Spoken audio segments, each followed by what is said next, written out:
Hi, this is Eric Stabnow, music director of the Glenn Miller Orchestra, and you're listening to U.S. Modernist Radio. Mama don't allow no architecture around here. Mama don't allow no architecture around here. Oh, I don't care what Mama don't allow, gonna draw mine modern anyhow. Mama don't allow no architecture around here. Welcome to U.S. Modernist Radio, where we talk and laugh with people who enjoy, own, create, dream about, preserve, love, and hate modernist architecture, the most exciting and controversial buildings in the world. I'm Tom Guile. First up, especially for our concrete fans, art critic and author Blake Gopnik looks inside modernism through his book Brutalist Interiors. From there, we head to St. Louis to meet Pam Sanfilippo. She's with the Eero Saarinen-designed Gateway Arch National Park, and she shares how Saarinen's soaring 630-foot monument endures for millions of visitors. And we wrap up with the Rolling Stones of Swing, the Tommy Dorsey Orchestra, carrying forward one of the greatest big bands with leader Jeff Bush. And now, your host, Mr. Modernism, George Smart, is in a university library. Thanks, Tom. We're going to talk today about university libraries. Wait, why am I whispering? Yeah, why? That was an artifact of the last century. Today's libraries, you can talk. You can drink coffee. You can even record a podcast. Nothing like the years when I grew up, which is good. How libraries are used is changing fast, but not a lot of libraries are keeping up. Here's the dirty secret nobody down at the university library wants to deal with. Shelves are groaning with thousands and thousands of magazines and books no one has read for decades, taking up space that could actually serve students. The data is clear and unambiguous. Yet if you suggest converting those stacks to special collections from alumni, study spaces, or hands-on learning labs, oh my God, the firestorms begin. Because this isn't about books. It's about turf. The subject matter specialist librarian just goes bananas because his or her customers are specialized subject matter faculty who also start the protest emails flying. Ask them to produce the circulation statistics, the actual numbers showing who's checking out what, and the conversation gets very quiet, very fast. Books and magazines just aren't what students want these days. Engineers are fine with it. They're completely online and couldn't care less about these old journals gathering dust. But the liberal arts, religious studies, history, art, architecture, that's where it gets interesting. Their resistance isn't rational, it's existential. These faculty don't care about the physical materials, but they care a lot about what those materials represent. Priority, prestige, and their subject matter's place in the institutional pecking order. Shrink the stacks, and they think you're shrinking their importance. Never mind that enrollment trends, funding shifts, and 100 other forces have nothing to do with bound paper. But the solution is ultimately going to be budget. When money gets tight, and it's getting tight at libraries everywhere fast, that's when it will be time to clean out those unread magazines and move on to adapt the space to present-day needs. When that day comes, architecture librarians, U.S. Modernists will be there for you. Ship your old architecture magazines to us. We'll even pay for it. And we'll scan everything and make it available to the world. U.S. Modernist Radio is underwritten by the Brent R. Harris Charitable Trust, restorer of Richard Neutra's Kaufman Desert House in Palm Springs, and 6 other houses in California. And by Diane Bald and the Budman family, restoring significant architecture in Toronto, Los Angeles, Malibu, and Palm Springs.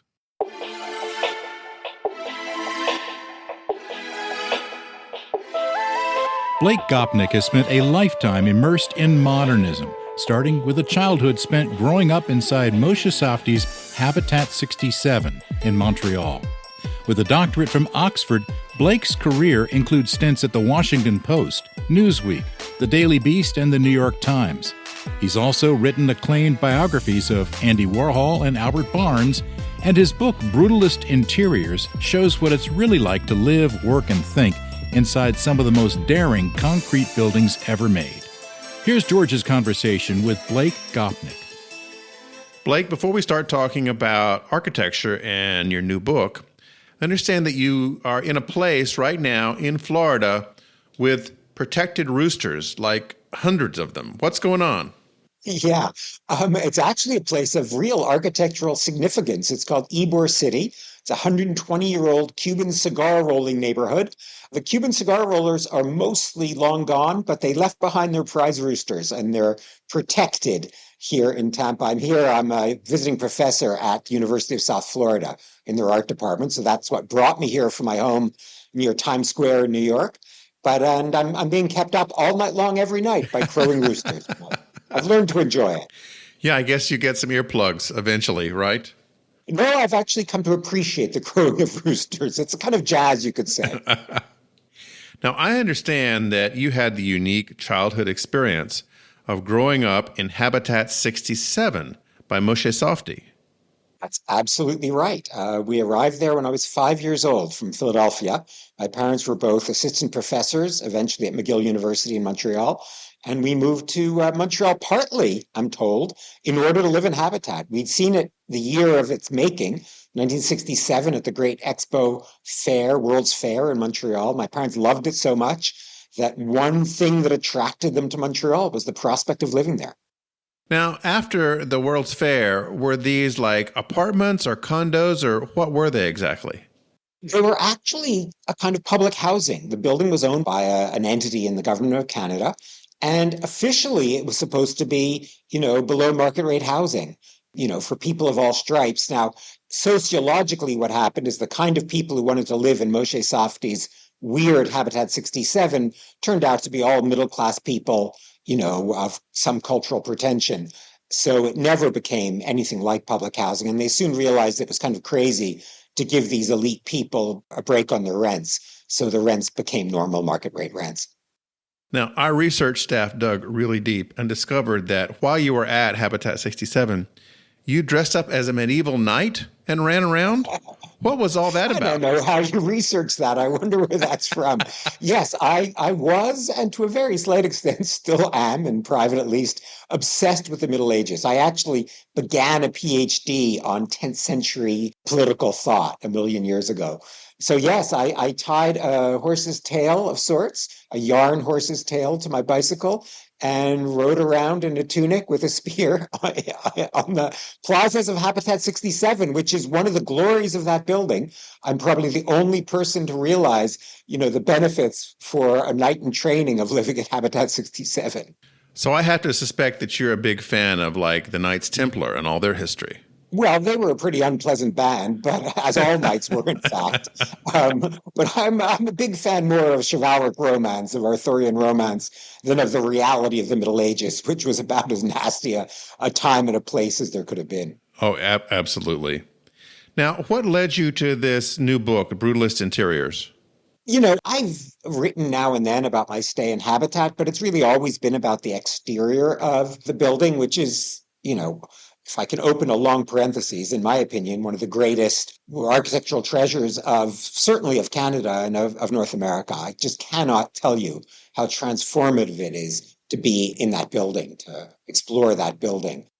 Then they were writing this book about Brutalist Interiors, and I was kind of an obvious person. There aren't that many people who write about art and architecture who happen to have grown up in one of its treasures. So I was kind of an obvious choice, I think, for that. Are most Brutalist interiors composed of the same kind of concrete that the exteriors are? My guess is that most aren't, in fact. I mean, Habitat is peculiar in that it had to be a very functional, real building, real residential building. A lot of Brutalist residential structures are private houses for real serious connoisseurs, where the architect could go a little mad on the interior and have kind of highly, highly finished, gorgeous concrete walls on the inside. That wouldn't really work for Habitat because it had to be done on a budget. Mm-hmm. So the surfaces inside were fairly normal, just white walls.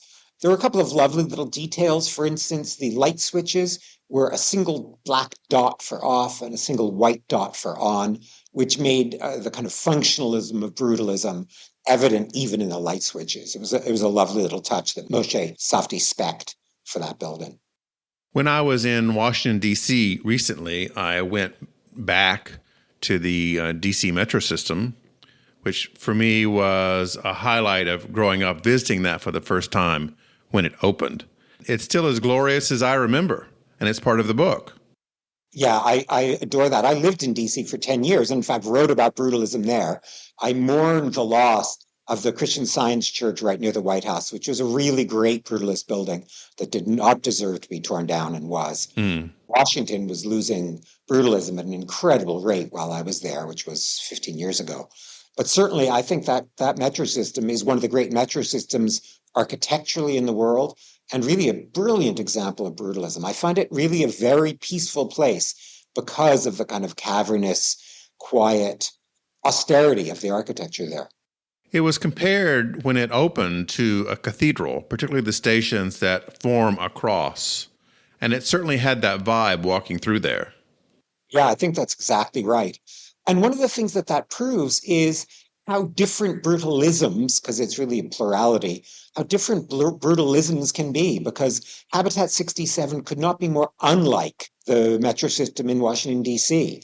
The metro system in Washington, D.C. is indeed cathedral-like and calming, and you might say ponderous, but also has a gravitas that Habitat doesn't have. Habitat's quite the opposite. Habitat is all excitement all the time. Very playful, yes. Yeah, playful. It's jazzy in the extreme. I hate jazz metaphors because they're almost always empty, but it really works for Habitat 67. It's a place of constant change and dynamism and surprise. All right, Blake, let's change gears. There's nothing more exciting than being in a mid-century brutalist structure and having a wonderful drink. And I understand that you are a mixologist. So what is the best drink to go with brutalism? Oh my. Oh, I'm such an amateur mixologist, I'm afraid. Something very dry and savory, I'd say. Maybe a Manzanilla sherry martini would sort of work, I think. What is a Manzanilla sherry? I don't know that one. Oh, Manzanilla sherry is a kind of very fragrant but very dry sherry. Okay. And it has some of the same aggression that brutalism has. I recently had some Chinese spirits, and they were extremely aggressive. They attacked me and knocked me over the head. So my favorite kind. Now, what other kind of writing have you been involved in? I know that you grew up in a family of academics, right? Yeah, more or less. Certainly both my parents were academics. I've got a couple of sisters who are serious academics. And then there's a mixture of writers, and there's a scientist in the family and a nonprofit manager in the family. But yes, a lot of us write either academically or for more popular press.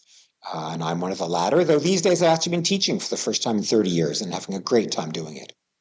So what were dinner conversations like in your family growing up? They were lively in the extreme. You either killed or were killed. I was the second youngest, so I had to really work to be heard at all, but I did my best. Yeah. But it really taught me, I have to say, how to think, how to talk, how to participate in a conversation. It was really kind of wild. My parents really treated us very much like adults in a lot of ways. I had two much older siblings who were two of the most intelligent, but also intellectual and academic people on the entire planet, sometimes verging on being pedants. So it was really like being in a university, I have to say, growing up in my household. But a lot of it was in Habitat 67, which meant it was also kind of like being in an art museum. My parents collected minimal and pop art. So the combination of the beautiful quiescent spaces inside Habitat 67 with this very bold art in it really made for something very much like a museum experience. So were these dinner conversations all over the place, or was it mostly art or architecture or politics, or where did you guys go with these? Yes. Yes. We went absolutely everywhere. Art, architecture, politics, food, you name it, we went there, except sports. Though my oldest brother is a huge sports fan, and so is my father. They were the only two people who really were going to talk much about sports. The rest of us were not so interested in that. And was that hockey, maybe, or something else? Absolutely hockey, because we were in Montreal during the great heyday of the Montreal Canadiens. So even I, though I'm no sports fan and never have been, there's no way I was going to ignore the great, great teams of the Montreal Canadiens from that era. So they were actually heroes in our household, despite being a sports team. Brutalism has had a reputation of being oppressive or cold, but I noticed in this book there's really a lot of warmth to these interiors. Yes, I think that's absolutely just a complete misconception about brutalism. It's weird because, of course, as you know, the word brutalism doesn't come from the word for brute or brutality. It comes from the French word béton brut, which just means raw concrete. Yeah. So it's not about brutalism at all. It's about using concrete raw so you can see it and feel it. And concrete's actually quite a warm surface. So brutalism is never really brutalist. It can become brutal only when it's badly kept up and starts looking sad and cracked and stained. And that can happen easily because, in fact, it's a very delicate, sensitive medium. I know it's very interesting how you can look at one concrete building from, say, 1962 that looks almost new and one 2 blocks away that is crumbling. And all boils down to construction techniques, I believe. And upkeep over the years, how well it's been sealed. Just the smallest crack left unsealed, of course, especially, think of it, in Montreal, where it goes from ridiculously cold to almost as ridiculously cold. Mm-hmm. It's really not kind to concrete structure, especially one built by a 24-year-old Mediterranean heritage, which was Moshe Safdie at the time. His building required entirely new modular construction. No one really knew what they were doing at the time because everything about Habitat 67 was new. And I've been back a number of times over the years as a visitor, and I have to say it's holding up unbelievably well. I mean, they're maintaining it. They're spending a great deal of money. But aesthetically, it's as great as it ever was. I go there and my heart just soars being in those spaces. And I really doubt that anyone wouldn't feel that way. I challenge any brutalism hater to go there and not feel that it's a tremendously uplifting place. Well, let's talk about that. I don't know how it is in Canada, but in the United States, there's been a big backlash under President Trump and Justin Trudeau and others like that to get rid of brutalist buildings in our nation's capital. Not just brutalist buildings, but of course, modernist buildings in general. Yes, there's always been a reaction to modernism of any kind, and it's been pretty consistent. There are people who want curlicues and gold and pseudo-classical columns on buildings, and they're allowed to want what they want, but that just means that we're all condemned to having utterly mediocre architecture, and I frankly don't think that's much good for the society or the culture. So I obviously am in favor of modern architecture and postmodern architecture and brutalist architecture, and Washington has some great examples. Now, there's the debate about the FBI building, which was never a great brutalist building. Right. It's a great big brutalist building, but I think it deserves to exist as much as any of the mediocre neoclassical buildings in Washington, D.C. There's lots of bad architecture from every period. And what happens is, when it gets old enough, it gets preserved. I like to cite the fact that the so-called Great Penn Station of the 1920s was derided by architecture critics when it was first built. Really? I didn't know that. Yeah, it became something precious. It was being destroyed in, I think, 1963.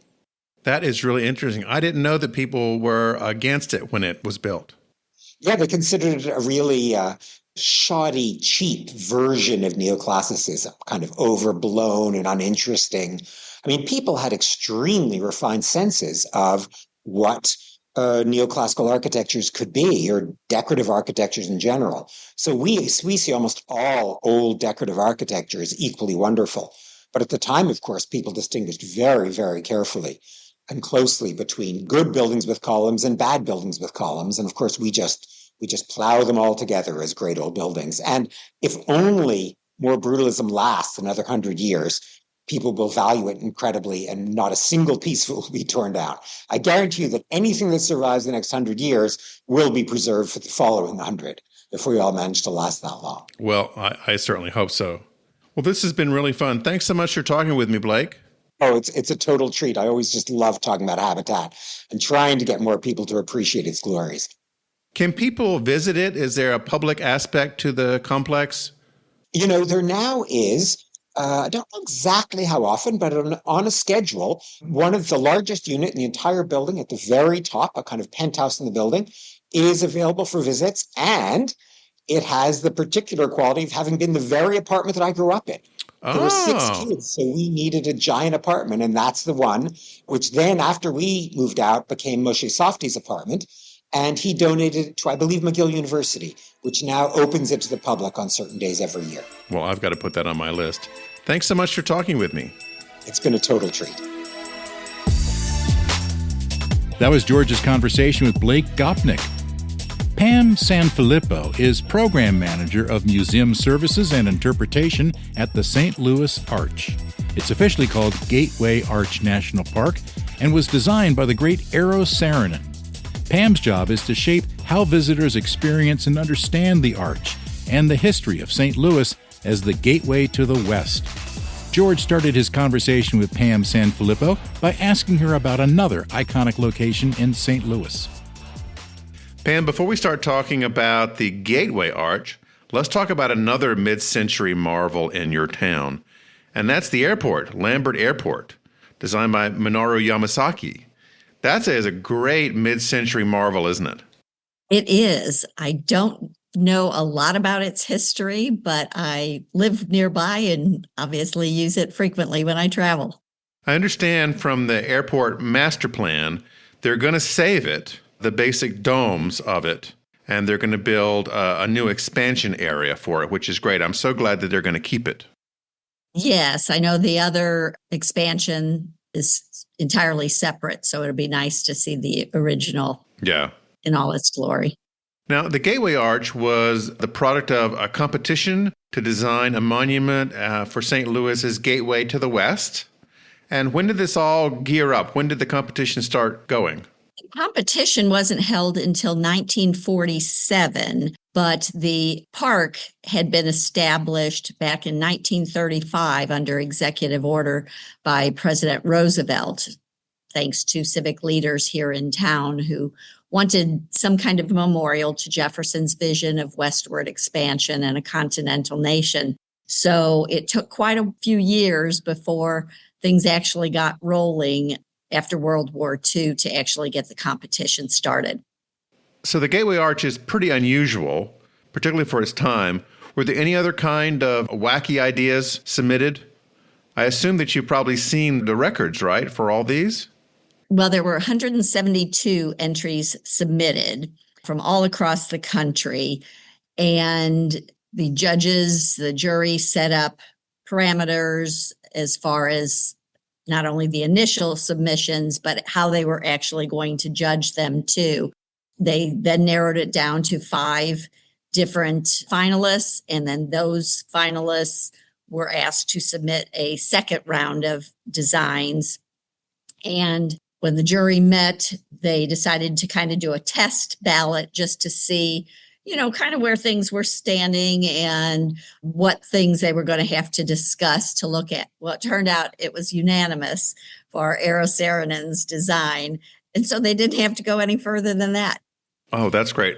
But the other designs ranged from more of an obelisk to just a traditional building, pillars, columns, all kinds of different things, but nothing as unique as the arch. And what was also unique about this is that up until that point, really nothing had been done like this. They didn't actually know quite how they're going to get people up into the arch, so they had to invent the transportation system. Yes, Eero Saarinen, fully intended from the beginning of his design that people would be able to travel to the top, but he had no idea how to make that happen. And he tapped Dick Bowser to come in and, based on the parameters that they had for how many people they wanted to get up in the tram system. And Dick Bowser had 2 weeks to come up with a design, which he did after, many, many attempts to figure that out. He ended up with a combination of a Ferris wheel and an elevator and an escalator was the only way he could get people up to the top. Separate operating systems in each leg, but identical. So there are 2 trams, essentially, right? Yes, And they work independently of each other, or do they counterbalance each other? they work independently from one another. Okay. And it's all a cable system. There are 8 cars in each tram, and each car can hold 5 people. So a total of 40 people in each tram can go up and then down. And it takes about 4 minutes to go up and about 3 minutes to come down, thanks to gravity helping it go along.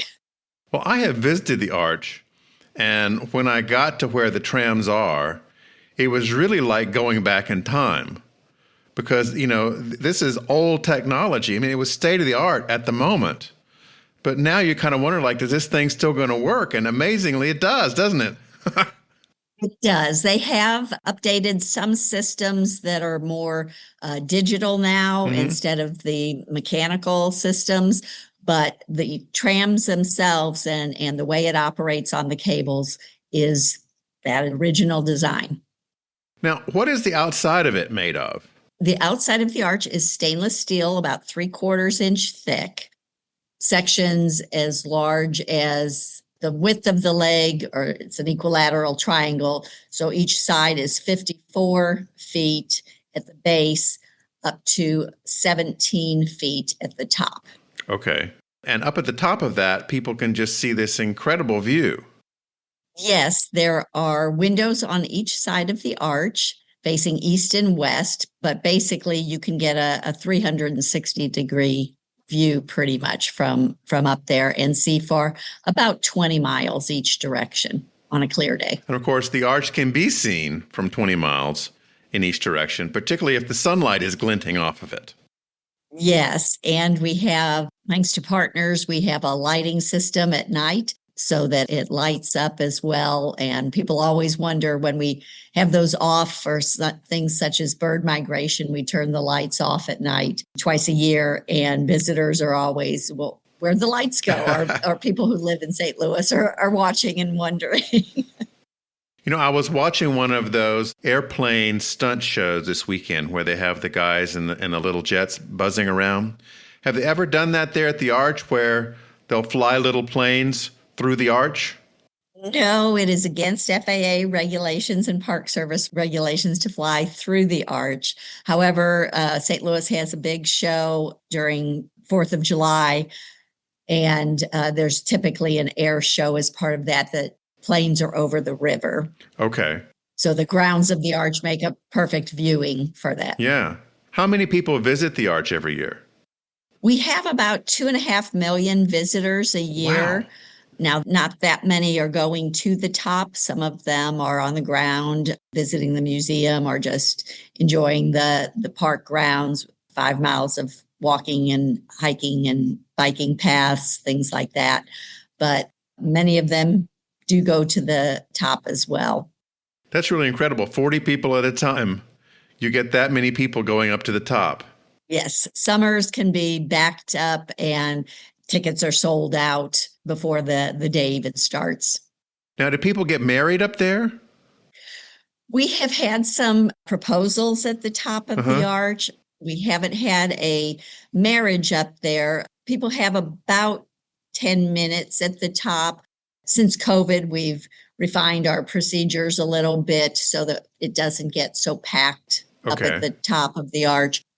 People go up on one tram and come down on that same tram. They have about 10 minutes at the top. So it'd be a little harder to get a wedding ceremony in that short of time. But if you organize it, you could knock out a wedding in 10 minutes. You probably could. We're going to give somebody an idea here. You're going to see that happening very soon. You've had a long career in public history. You worked at the Eisenhower Center. You worked with Ulysses S. Grant Center. You've really had a front seat to historic preservation and the sharing of American history. It's been an amazing career and journey, and an honor to work in this field.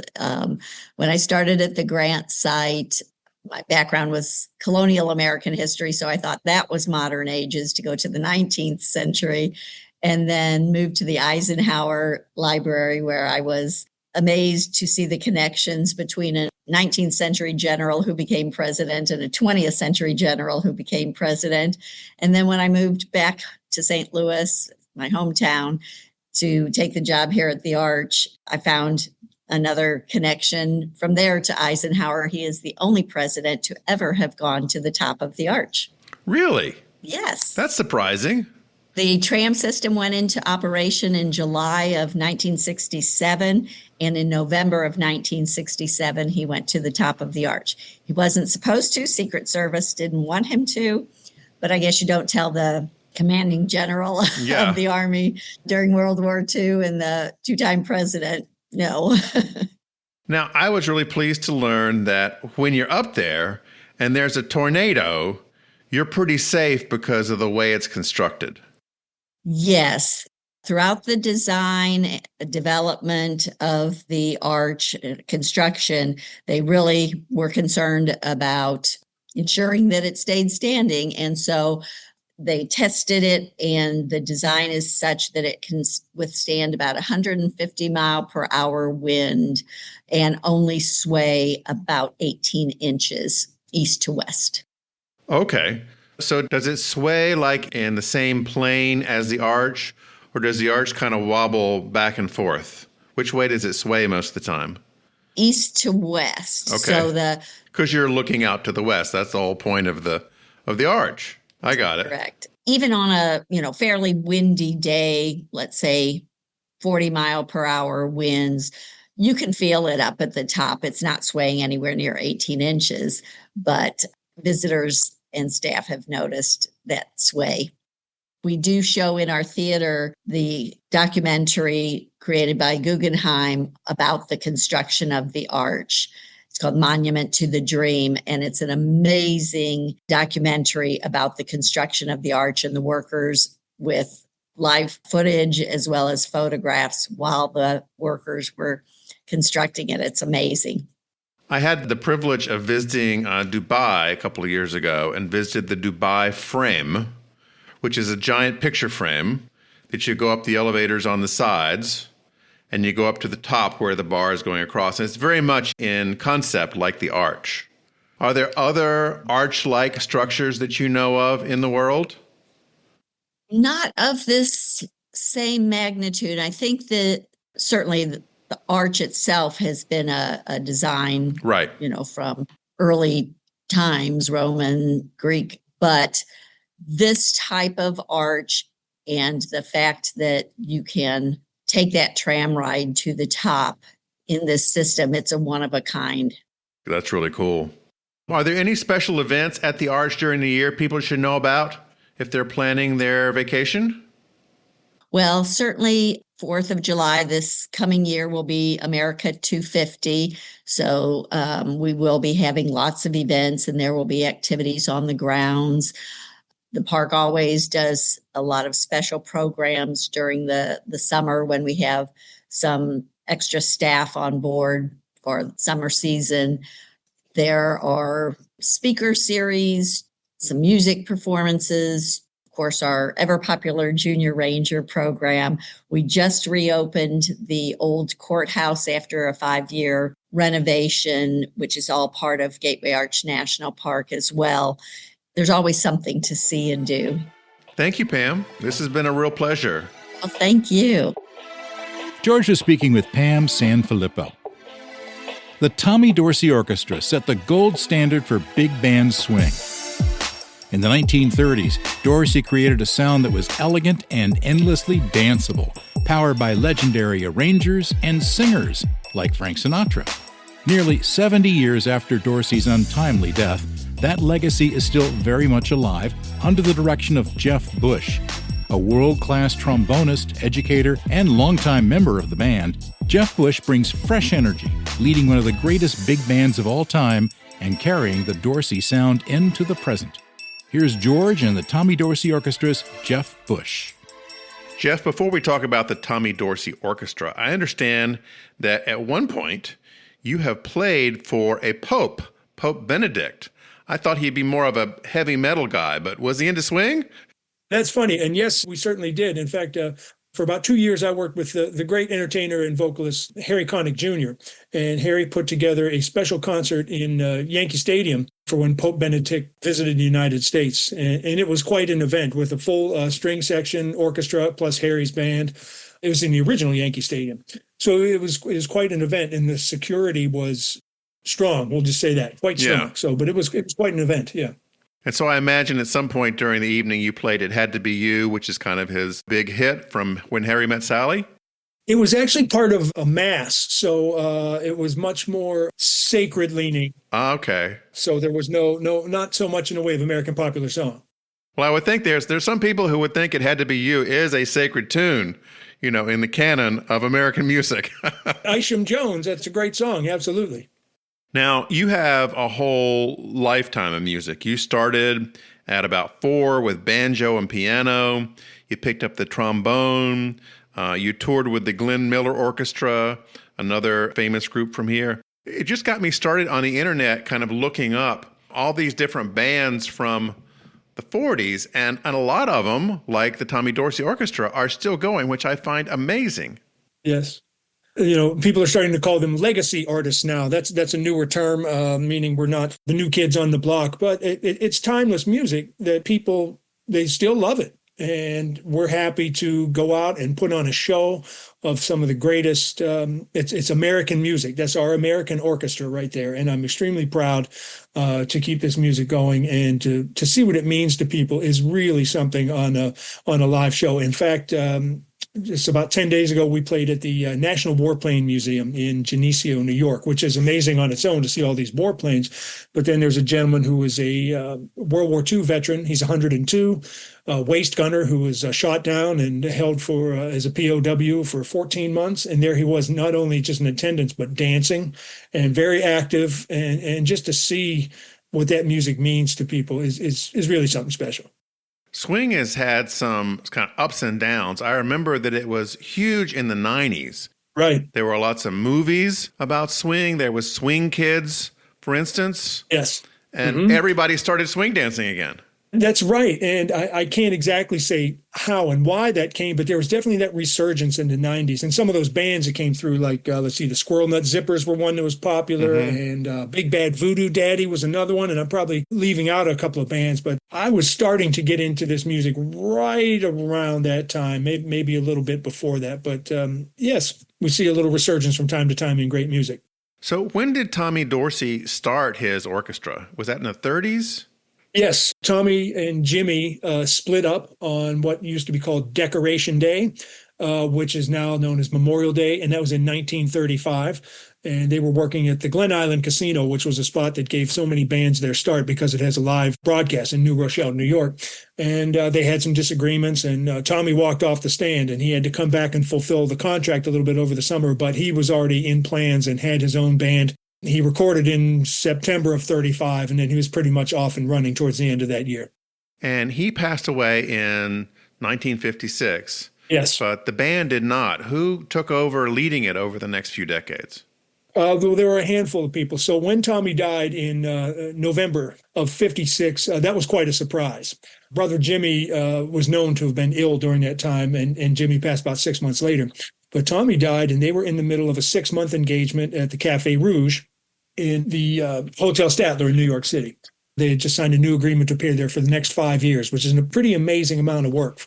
Yeah. But Jimmy fronted the band through the end of that contract, which went to early January of 57.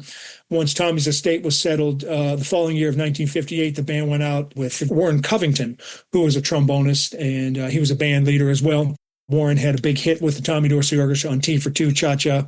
And he had that for a few years. And then tenor saxophonist and a veteran of the big bands named Sam Donahue had it from, I believe, 61 to 65. And during that time, Frank Sinatra Jr. was on the band. And then for a short time in 1966 was led by Irby Green as well. You know, I've seen Frank Sinatra Jr. perform. He's gone now. But Yes. He was a great singer, and he never really got to shine on his own. Absolutely. Well, there's pretty big footsteps that he had to with his father, but a great singer, great musician. He actually served as his father's conductor late in Mr. Sinatra's career. So he's a fine musician as well as a great vocalist. The Tommy Dorsey Orchestra is really recognized as one of the best all-around dance bands in big band history. Tommy Dorsey was known as a sentimental gentleman of swing because of this song called Getting Sentimental Over You, which was a huge hit for the band. And you guys use it to open almost all of your shows. We're going to hear that now. The intro is Getting Sentimental Over You, and it shifts into Opus 1. Here's the Tommy Dorsey Orchestra.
Now, at what point, Jeff, was Buddy Rich, the drummer, involved with the band?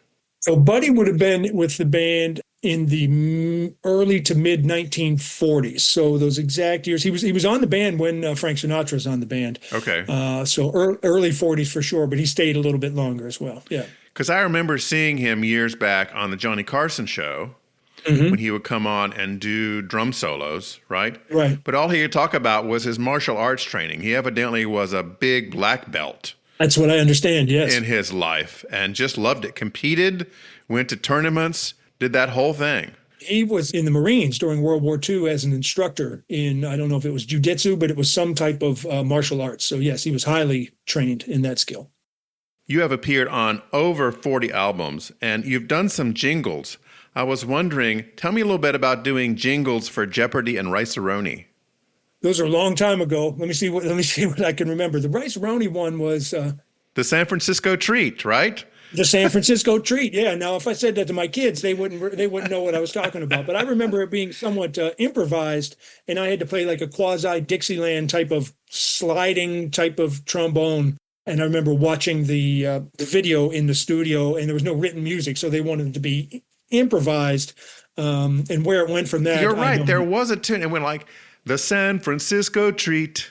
Sure. They all had a little phrase that was always used for advertising. Yeah. And did you do the Jeopardy theme song, or was it some other thing for them? That was something that I used to play in the Cab Calloway band. It was led by Cab's grandson, and the entire band was hired to do like a Heidi Heidi High version of the Jeopardy theme song. Oh, wow. For radio. I believe it was radio. And that's probably 20 or so years ago, I would guess. So I remember watching Cab Calloway in the Blues Brothers years back. Yes.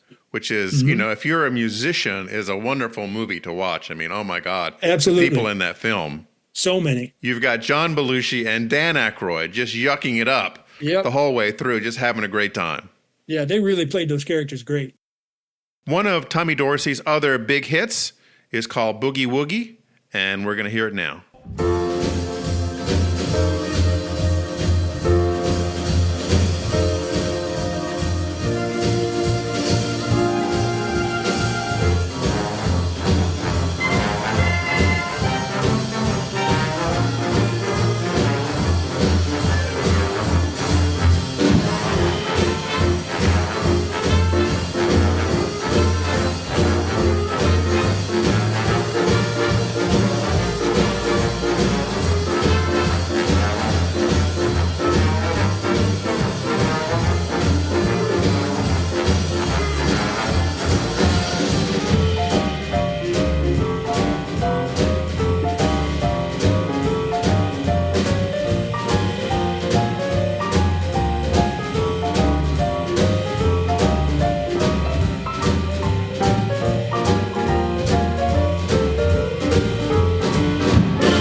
on the original piano solo. Jeff, I watched your concert that you recorded at Avalon. Understand that was a special night for you. It was a very special night. That was actually my first night as a music director of the Tommy Dorsey Orchestra, and the first night that we had the band out under new management, and it was a very exciting and special night for sure. Now, I got to ask this question because I just noticed weird stuff like that. So that night, there was a woman sitting at the end of the row, blonde, with a saxophone, and it seemed like she had like 3 saxophones she was juggling in her lap the whole time. Poor woman. I just couldn't figure out what was going on over there because she just kept rotating saxophones in and out. Who was this person? Well, I believe that's Lee Pilzer, and she plays with us when we're on the East Coast, and she's great on the baritone saxophone chair, which is the main instrument on that chair, but our arrangements also call for that chair to double on bass clarinet and alto saxophone. And sometimes there's even some B-flat clarinet in that book as well, but that's kind of in the tradition of the saxophone chairs in the big bands that they would all double on different instruments. So it's kind of commonplace for that. Your band that night played the very traditional set, right? For the band. Yes. Do you guys ever go like off menu and do a little country or do a little pop tune or something like that in your performances? Well, we have to play the hits that people would expect us to hear, which I have no problem doing. But we do every now and again do what I'll call a regional specialty. For example, when we were in Texas earlier this year, we played in San Antonio. So I did do an arrangement of the Bob Wills tune, San Antonio Rose. So that's more like Western swing. That might be about as close to country as we get. But it seemed to be very appreciated by the folks in the audience, and it worked out. I turned it into like 3.5 minute long pop record from about 1944 or something. I keep it somewhat in the big band tradition, but stray outside of those confines a little bit to bring that in. Now, all the big bands of that era had to have a Christmas album that they were doing of sort of Christmas swing and jazz tunes. So what's your favorite song from that genre? Christmas music, well, let's see here. There's a lot of great vocals. One that we have that I enjoy is that Bing Crosby did called Mele Kalikimaka, the Hawaiian Christmas song. And we have that in our repertoire for when the Tommy Dorsey Orchestra does our holiday show. But we have an audience sing-along song that we play that we like to do, get everyone singing White Christmas. And we have a number of some Dixieland Christmas that we do. We have some new arrangements. The Tommy Dorsey Band didn't have a ton of that music in their repertoire, so we certainly added it because we do a dedicated holiday show called Sentimental for the Season. That seems to go over very well with the folks. Well, Jeff, thanks so much for talking with me. You guys are like the Rolling Stones of swing. You're just going on and on and on, and it's wonderful. And I can't wait to see you perform. Well, thank you. I really appreciate the invitation, and I do look forward to meeting you in person whenever we're in the North Carolina area, for sure. Thanks for listening. U.S. Modernist Radio is underwritten by the Brent R. Harris Charitable Trust, restorer of Richard Neutra's Kaufman Desert House in Palm Springs, and 6 other houses in California. And by Diane Bald and the Budman family, restoring significant architecture in Toronto, Los Angeles, Malibu, and Palm Springs. Visit usmodernist.org's massive archives to listen to past shows, discover documentation of 25,000 significant modernist houses, and access 5 million pages of classic 20th century architecture magazines. U.S. Modernist Radio is produced by Soundtracks Recording Studios in Raleigh, North Carolina. Our theme song is performed by George Smart and Robinson Earl, with guest research by Bobby Morris. Got a guest to suggest for our show? Write her at bobby@usmodernist.org. U.S. Modernist Radio is a production of Modernist Archive Incorporated, a nonprofit educational archive for the documentation, preservation, and promotion of modernist residential design. I'm Tom Guild. George and I'll be back soon with another preservation-centric edition of U.S. Modernist Radio.